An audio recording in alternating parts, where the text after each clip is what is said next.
Hello everyone, this is Defense Politics Asia and this is the Frontline Changes Report and it's brought to you by the DPA Open Mic, the sponsor of this video. And do check it out, DPA Open Mic. You may find it interesting where we geek it out talking about geopolitics, military and war. There is quite a number of Frontline Changes Report.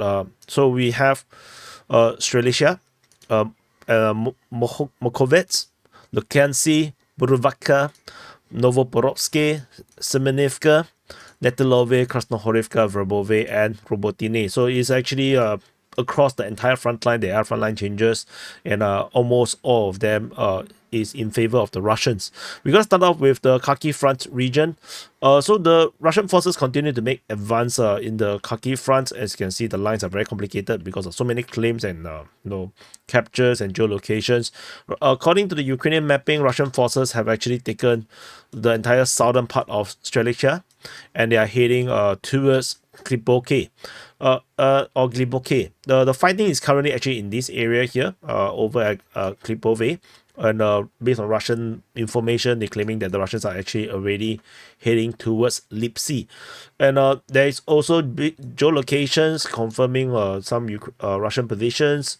Another geolocation over here confirming Russian positions, and which means that the Russians also have taken Lukansi. Of course, this is also based on Ukrainian mapping. So the Russian forces is now definitely at least at this line. They are now moving around this area here.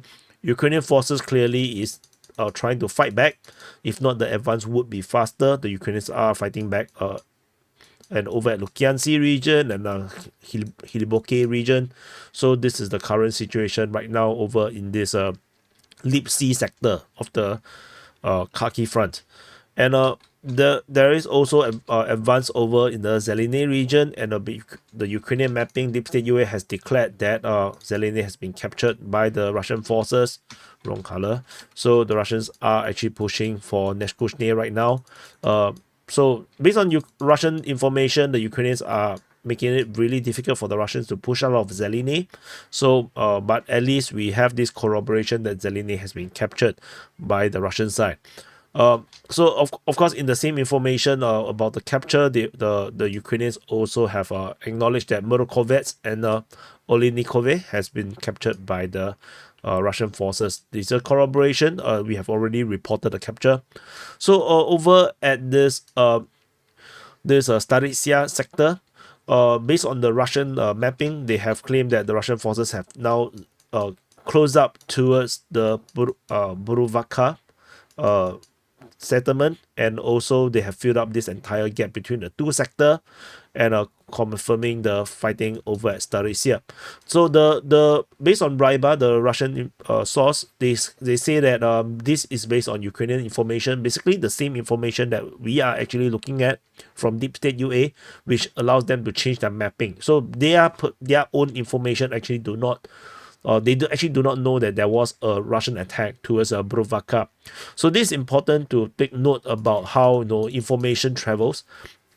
Not all sources have every information, and they have to they actually get information from their own sources, but their own sources information is not complete. Sometimes they look at other sources information, including from your enemies. So for example, Ryba look at Deep State UA. Deep State UA actually do look at Ryba, but Deep State usually do not reflect mappings from the Russian side. They usually reflect the mapping is actually from the Ukrainian side, but usually they will accept the change in the front line based on geolocations. Like for example, in this case, because there is clear geolocation, the footage is actually shown on the Ukrainian side, and they actually reflected in their own mapping because it's undisputable. So this is interesting. Something that you may not understand, you may not capture because you may not know because you're not doing the mapping, so you may not be looking at this on a daily basis.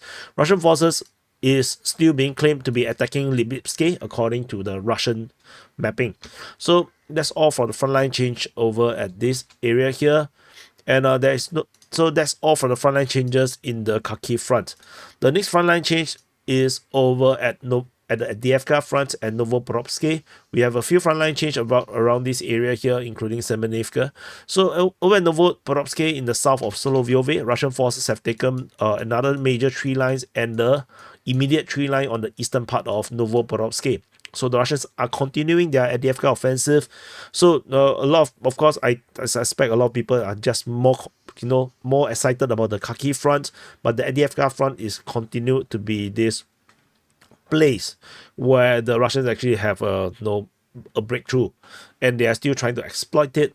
And the Ukrainians are trying their best to hold back the Russians. But you see, the Russians are still moving around in this area here, and some of this position at Semenivka, the Ukrainians finally acknowledged the Russian capture, Russian claims, and expanded on it, with the Russians taking another tree line, another tree around here, this tree line here, as well as these few tree lines are taken by the Russian side on the western part of Semenivka.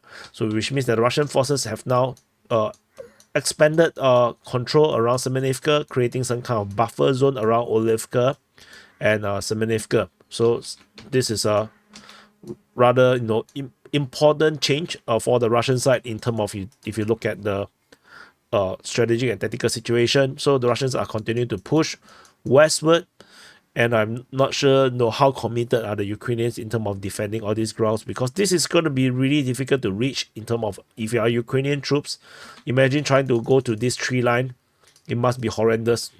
The way there, it must be so scary. So that's all from the Semenivka region. The next frontline change is south of this position over at the Battle of Netailove. This is one of these battles within the settlement that is very underreported, or probably very underinterested by most people. I almost never see people talk about it.